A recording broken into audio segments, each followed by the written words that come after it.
The moment we've all been waiting for has finally arrived, and it was truly an amazing moment that left me and all of you thankful for the journey the character of Maul has taken ever since the Phantom Menace. Seeing as though this was the final time we'll see the character of Maul, this episode of recap will also serve as a tribute to the legacy of Maul. So let's check out how everything went down in the episode Twin Suns. The episode started out with Maul traversing the Tatooine desert in search of Obi-Wan Kenobi, but to his disliking, he was unable to locate his old nemesis. Similar to when he first drew out Kenobi in the Clone Wars, Maul devised a plan to use others to his advantage. This time around, instead of slaughtering a village of people, he once again manipulated Ezra to lure out Kenobi.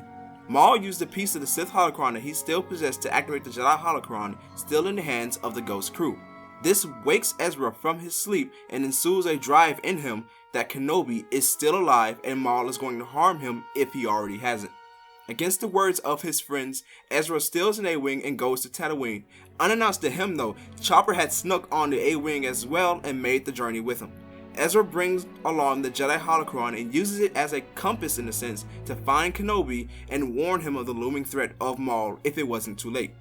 Upon landing, they were ambushed by the Tusken Raiders, but Maul quickly and quietly takes them out so that Ezra can continue to find and search for Kenobi. Along the way, Ezra is tempted by visions that are similar to that of the Visions and Voices episode. He sees images of Maul. He hears Maul's voice, telling him at one point that he has failed and that his friends paid the price for it. After that, Ezra and Chopper fail to withstand the vicious Tatooine desert and its heat, but they are rescued by Obi-Wan Kenobi. Ezra awakens to see Kenobi stirring a fire and begins to tell him that he is the key to destroy the Sith. Kenobi is caught off guard with this, telling him that's the first he's ever heard of something like this. Then Maul arrives, and quite possibly the most epic standoff ensues.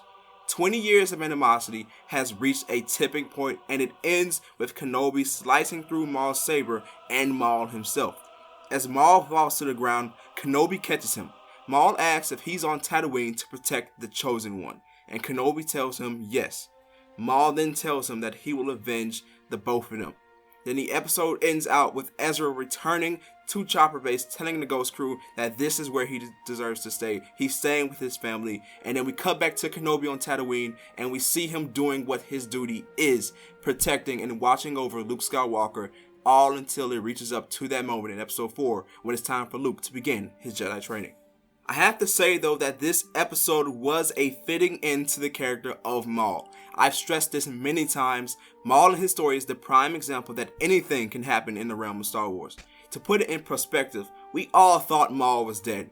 We saw Kenobi cut him in half, and we saw his severed body tumble down into darkness. Then in Star Wars The Clone Wars rolls around, and we see the return of Maul. He's gone crazy at the thought of getting revenge against Kenobi, and we got introduced to many different aspects of the character.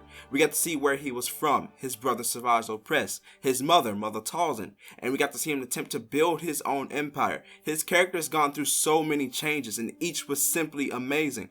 Then we reached the end of the road, the end of an era for Maul. His death to me was fitting. He was there to end Kenobi, but his death, if you ask me, was justifiable to him. The last thing he said to Kenobi wasn't rage-filled. He didn't insult Kenobi. He didn't wish for his ultimate demise. He asked if he was protecting the Chosen One, who we all know is the real key to destroy the Sith, which was Maul's purpose once he returned to Rebels.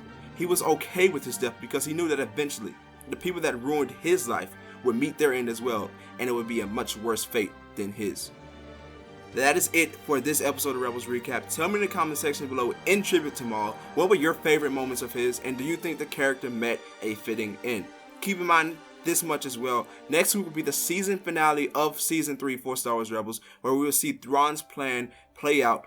Also, if you like this video, be sure to subscribe and hit the bell to know whenever we upload. I hope you all consider making this your new home for Star Wars. Until the next time, may the force of others be with you.